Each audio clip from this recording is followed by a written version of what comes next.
Hey, thanks for tuning in to another episode of the InNOLEvation Mindset Podcast powered by the Jim Moran College of Entrepreneurship. I am Mark McNees, your host, and in virtual studio today from Jacksonville, we have Calonda Henry from Broad Horizons Speech Therapy. Hey, how are you doing, Calonda?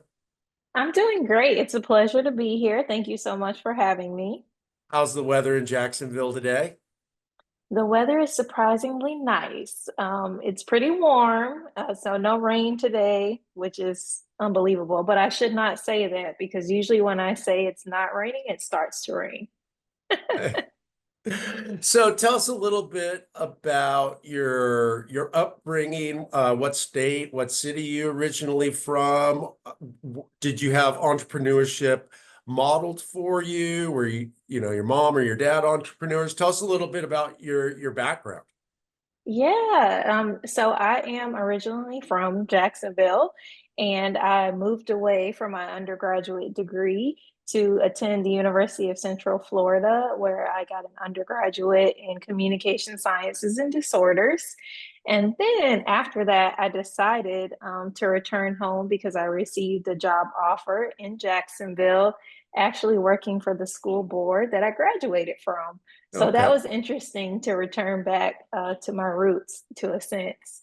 And I did my graduate with Nova Southeastern University and got my master's degree in speech language pathology, all while working and staying here in Jacksonville. And then in terms of becoming an entrepreneur, my background, I come from a family of hardworking individuals. So my mom has retired from one career. My dad also retired from the state hospital in McClenny, Florida. They both retired from there. So hard work was always instilled in me from a young age. I am the youngest of four. So I have two older brothers and older sister, and my older brother and older sister both went to college. One has a degree in marketing and business, and then my sister has a degree in health administration. And then my oldest brother was actually in the Navy. So he did that. So we all had like very rigorous career paths. And that was just really instilled in us. In terms of entrepreneurship, though, no one has been an entrepreneur other than me. So Oh, it's wow. been a very unique journey to be the youngest and the only business owner. And then my sister, she recently got into entrepreneurship and she owns like a little girl's boutique where she does clothing. So we often talk about that, but she still has her corporate job. So she kind of does it on the side, which is how I Okay. started this endeavor, was on the side and then growing into having an actual office space. So before we get into how and why and when you started your business, let's talk a little bit about your work history and then if you and like what you do Mhm. and then what led you to wanting to open up your own practice. Yeah, absolutely. So as I stated before, I started my career right after undergrad. Um, Working as a speech language pathologist, it does require a master's degree. So I knew I needed to go back to school to get my master's degree. And originally, I wanted to stay in Orlando and attend the University of Central Florida, but fate had other plans. And I somehow ended back up in Jacksonville with a career. And I'm so thankful that my career started that way because now collectively I've been in the field for over 12 years.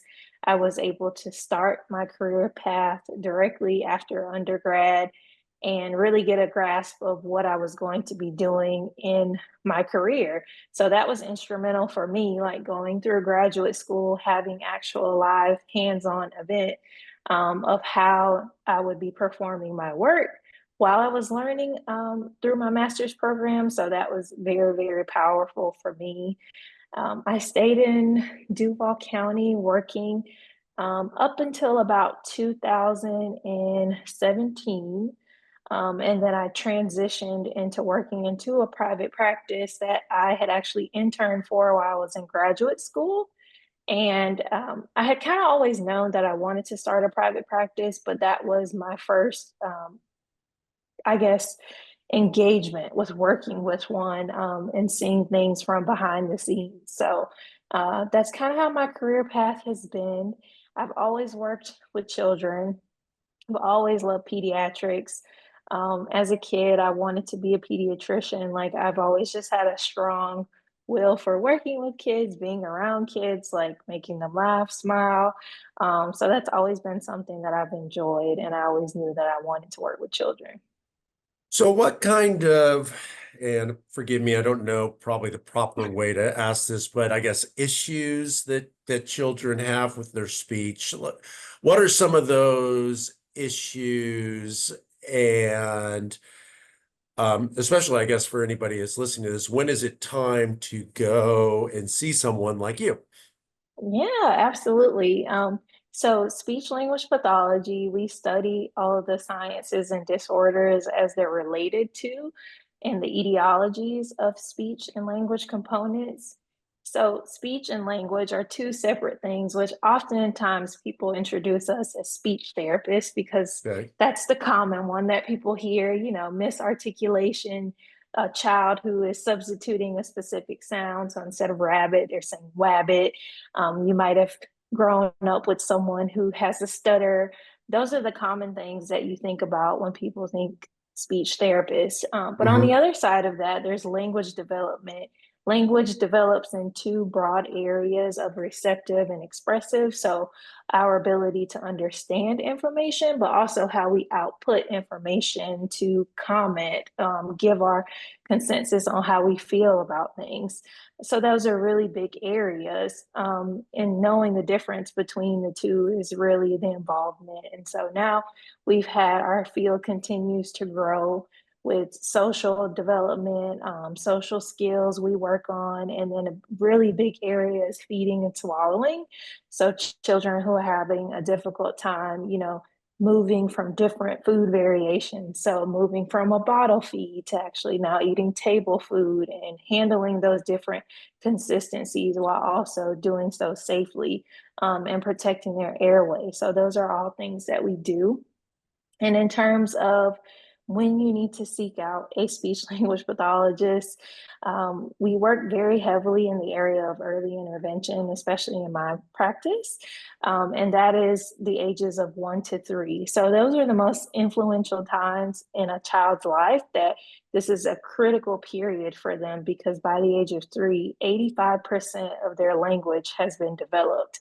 So if there is a critical missing area and it's delayed, the gap just becomes larger and larger as they get older, which then it becomes increasingly more hard. Not that you can't, but it becomes very hard to close the gap. So we're always proponents of encouraging early intervention for parents. If you're listening and your child isn't speaking, they're not saying enough words, they're not saying mama, dada, they're not turning their head when you call them, they're not really interested in items and playing. Those are early signs, that it may be time to seek out a speech pathologist.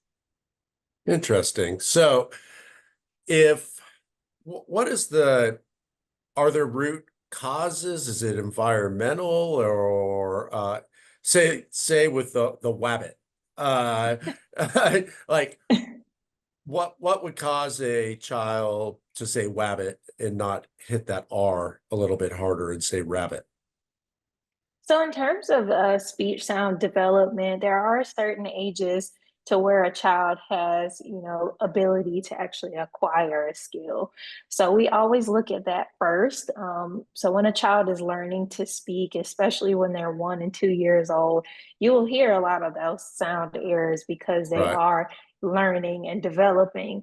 And so it doesn't become a disorder until they've actually reached the age in which 80% of children within a given area are actually producing that sound. So, for example, with the R, since it's a later developing sound, by the age of 5, most children have that sound and they can produce it. So if a Okay. child is going into kindergarten and they're still having a really hard time saying their R's, it can be troublesome for them to be understood. And then also it starts to impact their reading capabilities, because we know that children are learning to read by sound recognition, and they're also learning to spell and hear sounds in that manner. So there is a lot of different things. The first thing that we always look at is hearing capabilities. Sometimes if a child has a history of ear infections, that Mm-hmm. can prohibit how they are hearing the sound, which in turn will prohibit how they're producing the sound. So that is something that can be very prevalent sometimes, depending upon if the child has had a history of that. And then many cases, I work with children who their parents are like, oh, they hear fine. And they actually are hearing, but they're not hearing at the level that they should. So they have fluid in their ears and buildup, which has now caused a delay in their language and the processing of the sounds at which the level they should be hearing the sound at, which makes it hard for them to imitate the sound. And then they come up with those errors. And then there are some kids who just, grow and develop out of it, and they learn how to correct the sound themselves. And then there are others who need trained intervention in order to actually produce the sound, because they've been producing it one way for a long time. Interesting. My, Mm-hmm. I think most of us have like cute stories about our Yeah. nieces and kids and how they pronounce things. And like my favorite one in my life is my niece. Her name's Laurel. And she's married now and she's pregnant. And so she's way past this, she can, but she would always introduce herself as Wowo, not Laurel. Yeah. And I started calling her Wowo, and Oh. she would get mad, and she's like, "My name's not Wowo, it's Wowo." And I was the mean uncle, and but it's funny, like to this day I still call her Wowo, and I mean like she laughs now and Hmm. things like that. But I mean that's going back almost 30 years too. We didn't know a whole lot about Hmm. that.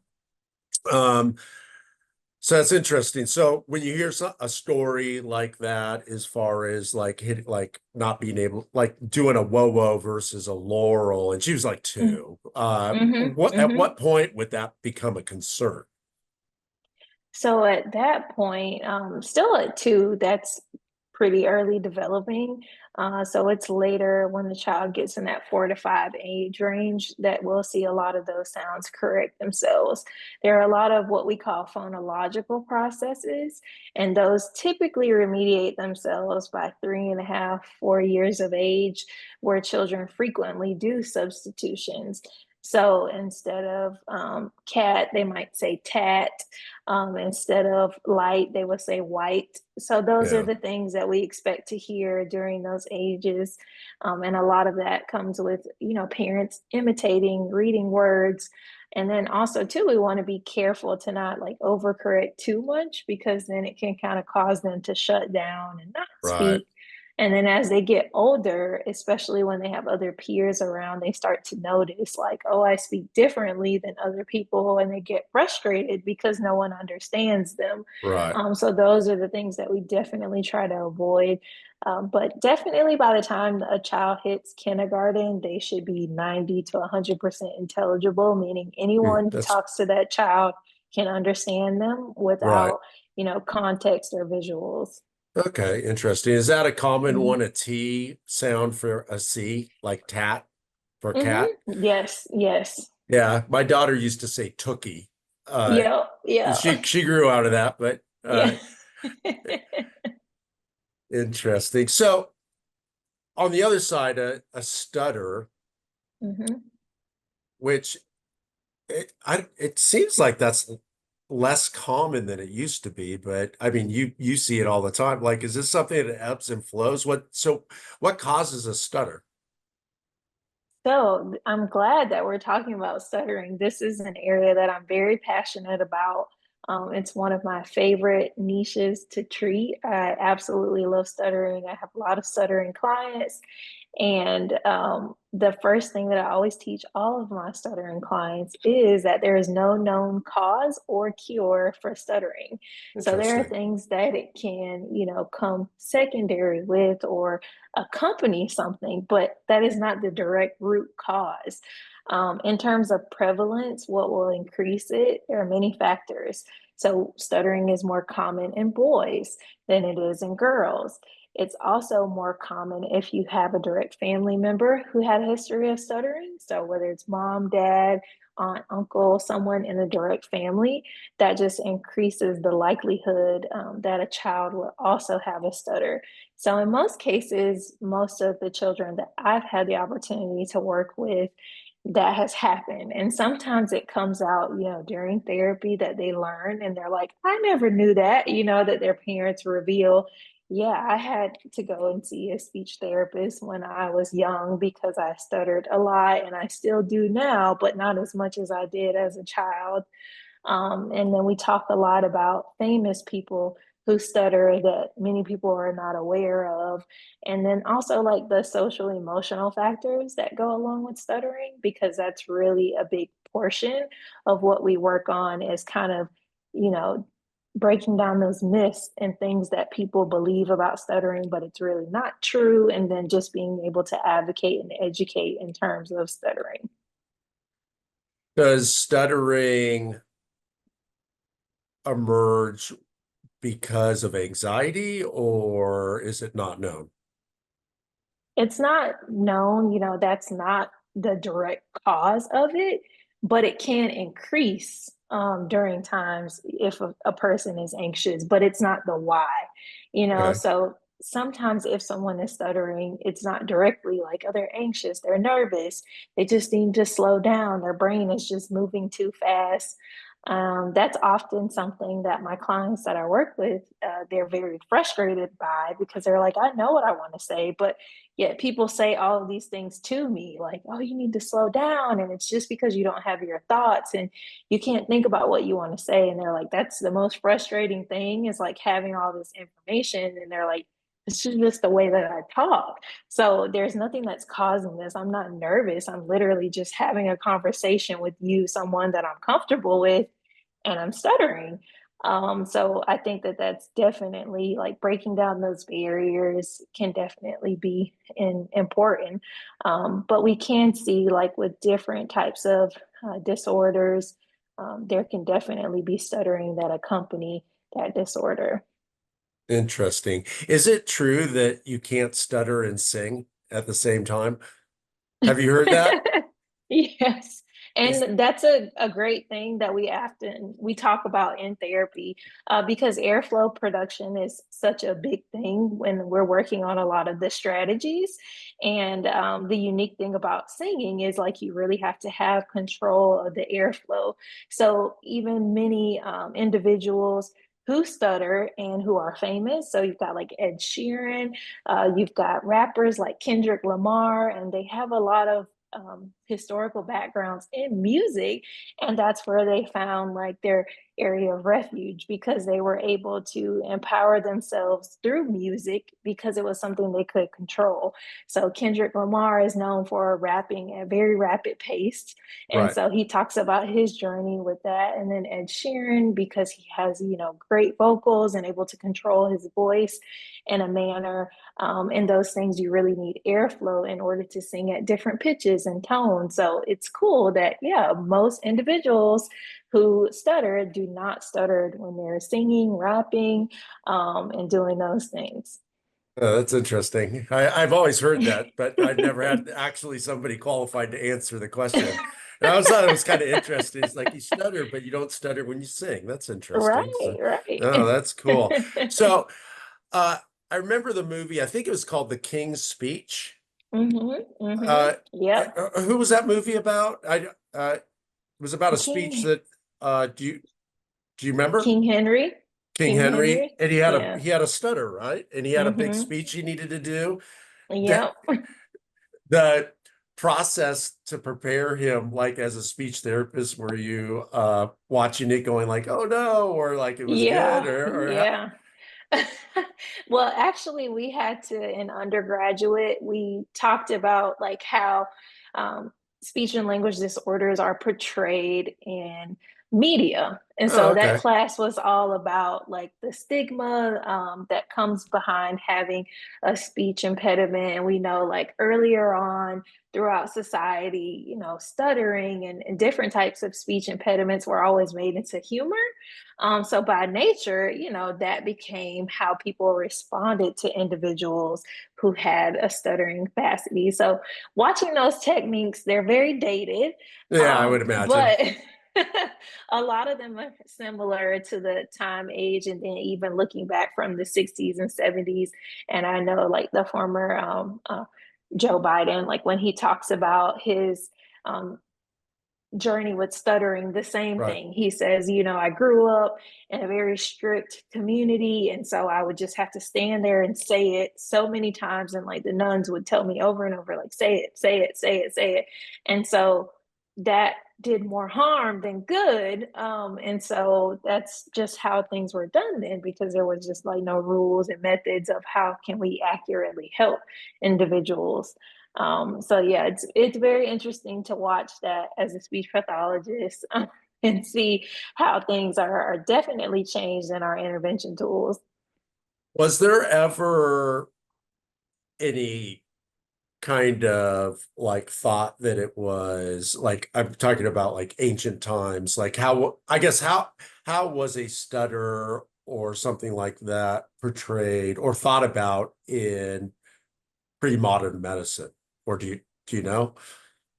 Yeah, so and definitely during those times, stuttering was always thought that it was caused by something. And there was a lot of research, not really research, but a lot of methodologies that they could do, like shockwave therapy and like Yeah. retrain the brain, and just make it go away. And so for a long time, there was a precedence of that's what needs to happen. Like, you just need to have this therapy. It's going to get rid of it. And I always tell my clients that obviously I don't have a magic wand to take your stuttering away. Some clients can go months without stuttering at all, and then it comes back. We just work on ways to help control it when it does happen. Oh, that's really, really interesting. So, Mhm. where did your passion come from? It's a very interesting line of work and to be passionate Mhm. about. Where do you know where it came from or how did you get into it? Yeah, so I actually was introduced to the field of speech language pathology after taking a personality test in my undergraduate. So when I originally started my undergraduate degree, I knew that I wanted to work with children. So I wanted to be a pediatrician, but I quickly found out that organic chemistry was not for me. Okay. And I told my parents, I need to change my major like now. I know I still want to work with kids, but I'm not really sure what I want to do. I want to be in the health field. And then my mom, she's a nurse. So I was like, yeah, that's not for me. I don't see myself doing that. And I remember going to meet with my student advisor, and then she said, well, here, we have these personality tests. You could take them, and they can kind of tell you what career field choices based upon your responses. And then when it came back, speech language pathologist was a top career choice. And I was like, hmm. So I immediately decided to go and switch my major. I told my parents, like, hey, I'm switching my major. I took an introductory class and like fell in love. I did like the introduction to speech and hearing mechanisms and just like learning about it, the science factor. But because it was so specified to speech and language, and then just hearing about all of that, I was like, okay, this is great. And then when I talked to my mom at the time, she was working at former Shands UF Health. And she said, yeah, I work with speech pathologists all the time on my floor because I have stroke patients and they have difficulty swallowing. So we often have the speech pathologist come in and do a bedside swallowing eval. And I was like, what? They work in hospitals? Like, I was just mind blown. And then the more I started to learn about the field was that they worked across the lifespan. You could work in private practice, you could work in a school, you could work in a hospital. Like the possibilities were so endless. And yeah, once I started taking the classes, I was just hooked. I was just so, I found myself wanting to learn more and more all the time. That's awesome. Seems like there'd be a lot of pressure being a speech pathologist to speak clearly all the time. You never can get just lazy and like blah, blah, blah. Like you're always on, right? Yes, literally, that's like the family joke, and everyone's like, "Are you always listening to correct everyone?" And I so, know.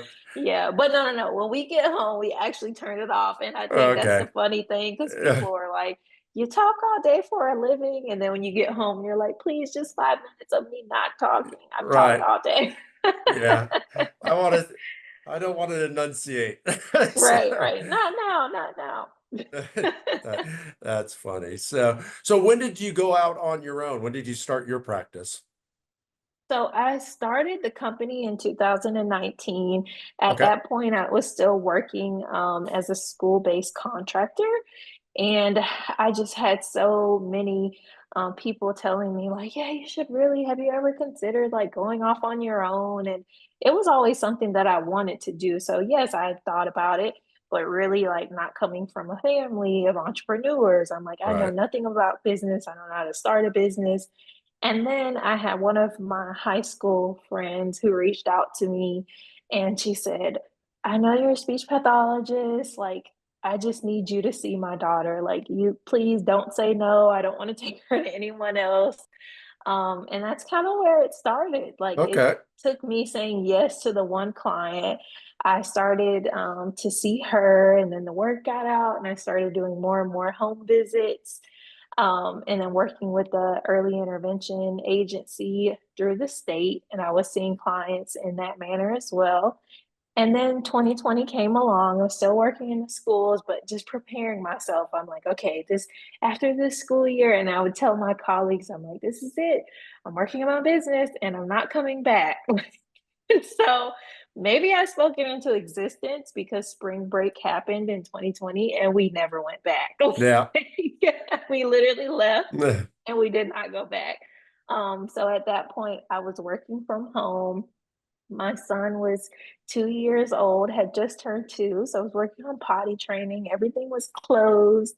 It was just an exciting time of being a mom and balancing telehealth, and watching my entire career path just shift. I mean, our career was already doing teletherapy, but Hmm. not to the sense that it was heightened with COVID. So it took on this definitely huge learning curve of now we're going to change how we're doing therapy, and you just had to get really creative. So, the green screens with doing all this great stuff while you're on the computer and entertaining your clients. And so that's when I just made the decision. I was just so burnt out, and I said, you know what, if I'm going to be this burnt out from doing this, I think now's the time that I can Yeah. really just dive in and do this. Like, I might as well chase after what it is that I've wanted to do for so long, and what a better time than now. Well, that's So, cool. Yeah. uh, I ended up, quitting my job like 2 weeks before the school year started. And what a time to be alive. Like, I Yeah. had a conversation with my husband, and he was like, go for it. Your career path, there's always jobs for you. So if it doesn't work out, like, you can always go back. But I just told myself it has to work out because I'm not going back. And then Nice. there I was. So you're connected with the Jim Moran Institute of Mhm. Global Entrepreneurship. When did you get connected with them, and in what way, what programs did you do with them? Yeah, so I did the Jacksonville executive program, Okay. and I was the spring 2024 class. Okay, Um, recent. yeah, Yeah. yeah. So that was certainly a great time. I actually got connected to them through one of my certifications. So I'm a Jacksonville Certified Small and Emerging Business, or the JSEB program in Jacksonville. And through that certification, that's how I learned about the Jim Moran program. And so I was really intrigued by taking that and learning more about operating as a CEO and really running the business and learning more about the operational tasks. So that course was definitely like eye-opening, and it was so great to meet so many other entrepreneurs, and just hear like no matter how long we had been in business or what type of business we all had a lot of the same problems. And so that was just like finding relief and being able to talk to other entrepreneurs that, hey, it's just me, or hey, I've got 20 people, or I've got 3 people, and the problems were still the same. Like we could still Right. connect. And of course, we were all in the scale and growth phases based upon the requirements to be in the program. But it was just still interesting connecting across like all the different area types. Oh, that's really cool. So, as a recent graduate, do you know about the peer-to-peer network? Are you part of that or thinking about being part of that? I'm definitely thinking about being a part of it. I have been introduced to it as well. Um, and I know I've done like a lot of endeavors also through our business chamber here in Jacksonville. So, but it's definitely something that I'm interested in learning more about it. But yeah, they introduced that to us at the end of the program. Okay. And I know we were supposed to have like a celebratory event for the recent class, and it got rescheduled for this week. So we'll be doing Oh, that, and I'm sure that they're going to tell us more about the details. yeah. I'm Yeah. I'm I'm sure.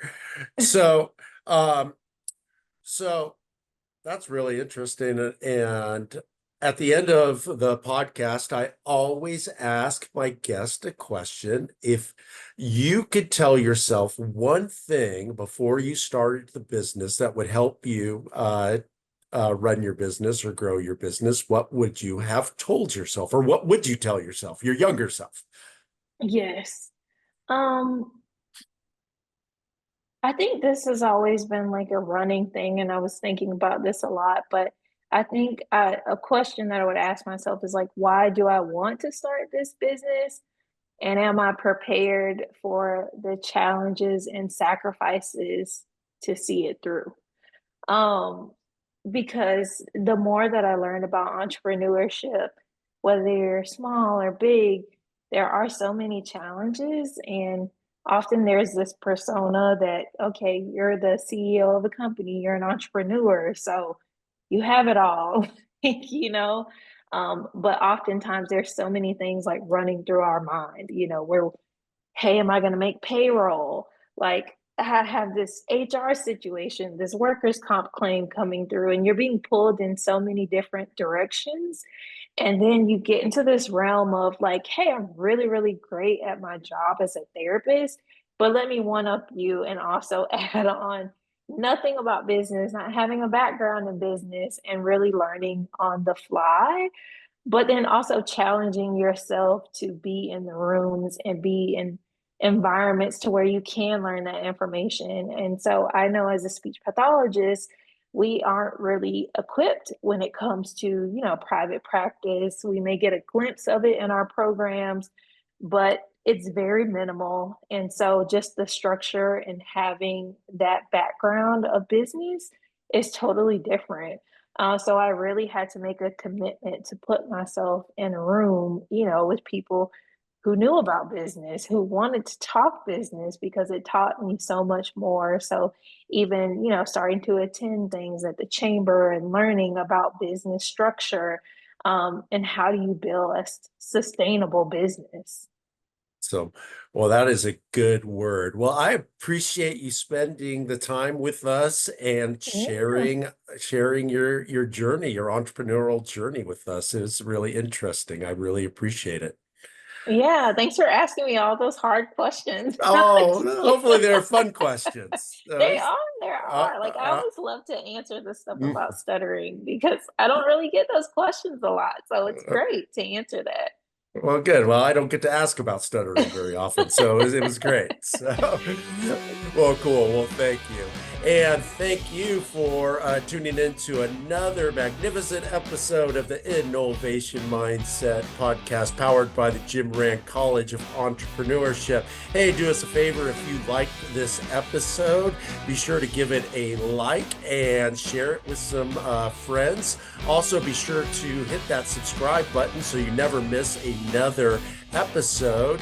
And hey, drop us a comment. We love comments, and we answer every single one. We will see you next time.